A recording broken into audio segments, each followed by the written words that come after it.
Okay, time for part two. I decided to do a reassembly video because I didn't really film the disassembly process. I wasn't sure if I was going to break it when I disassembled it. So yeah, let's go ahead and do the reassembly here.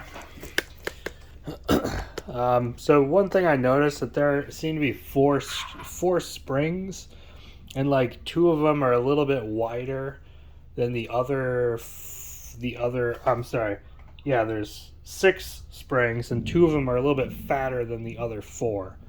So these 4 were kind of skinnier and just a tiny bit longer, and these 2 are just a little bit fatter and a tiny bit shorter as well. So yeah, everything gets reassembled into the main piece. You can see the fix that I did. So right there, basically have used the E6000 glue, which this stuff is great. This plastic is like an ABS plastic and pretty much nothing sticks to it, but this stuff is very gummy and it will stick to plastic and it stays forever. So unless you want to kind of mess around with maybe like melting plastic pieces together, E6000 works really well, whereas like super glue will get cracked off over time. So yeah, I took some of the broken pieces and just glued it into those channels.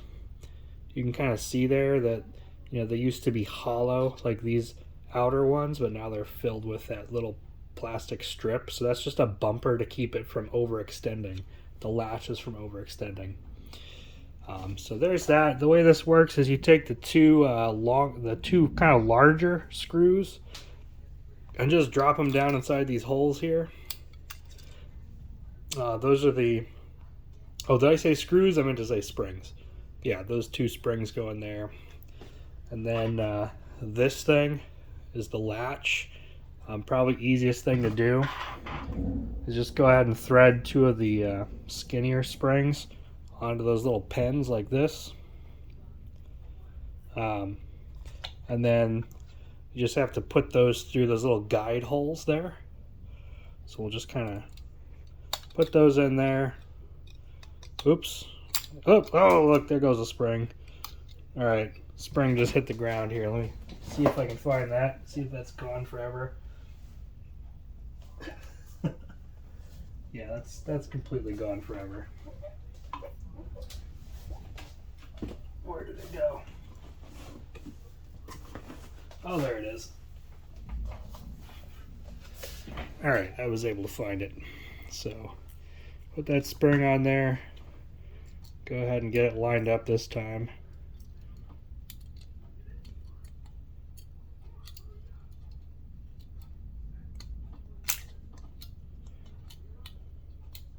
So I got one side. The other side's kind of difficult here. All right.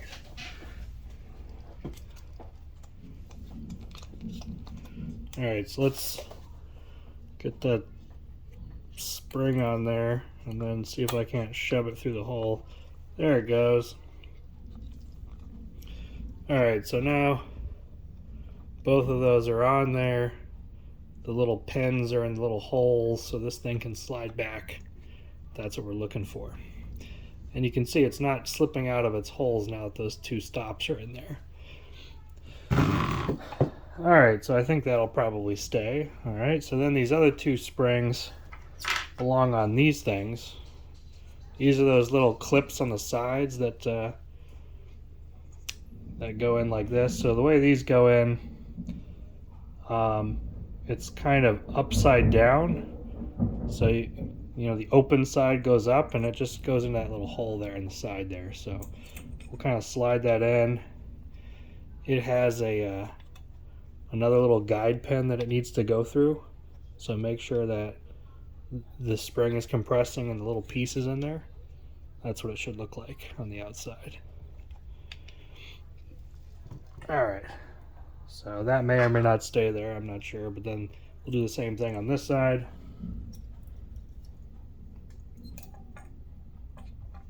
So there. So now we've got both of them sliding in and out like that.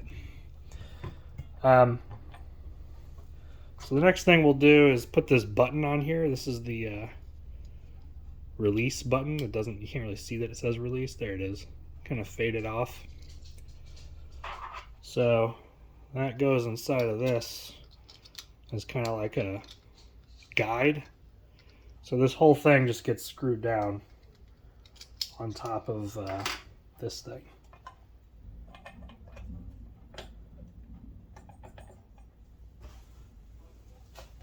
So, yep, so then that just needs to get screwed down. I think I have a screwdriver around here someplace. Alright, let me go see if I can find my screwdriver.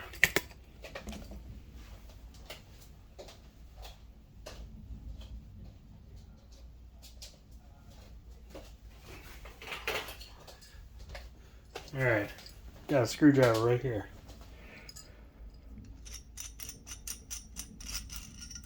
So there you go. Go ahead and screw that down. So you don't want to cross thread these because I mean it's threaded into plastic. So a technique I use is you just kind of like back the screw off until you hear it pop out of the thread, and then you can start screwing it in. So there are other screwdrivers in here that are starting to fall out. Got them all nested in there. So again, back it off and then go ahead and drive it down, making sure not to cross thread it.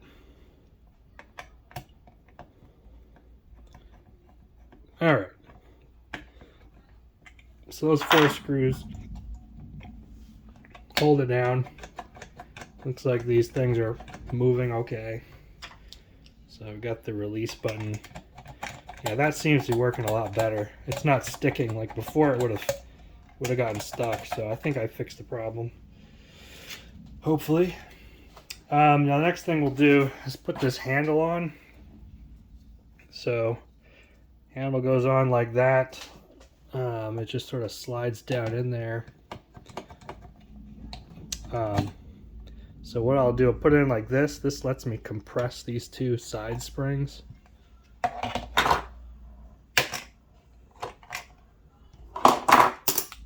Alright, what's going on here? Why can't I do this?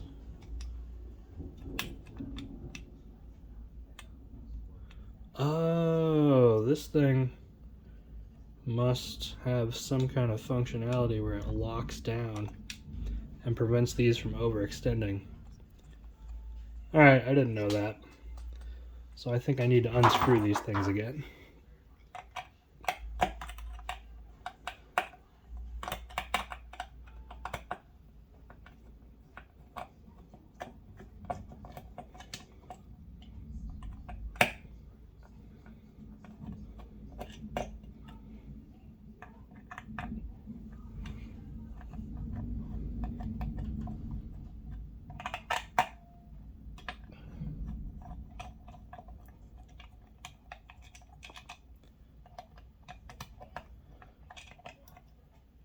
Alright, we got these unscrewed. Oh, that makes sense. I was wondering what these little tabs were for.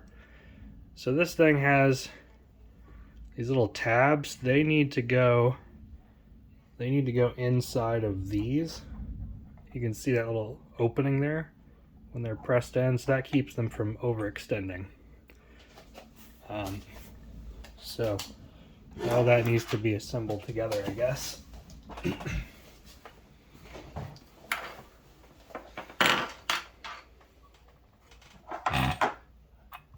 So I'll get these in and down. Okay, so that's what it should look like. So these don't stick out all the way because they're being held in place by this thing.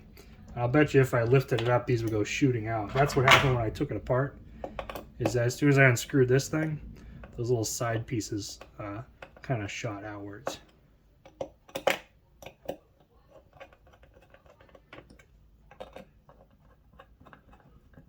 All right.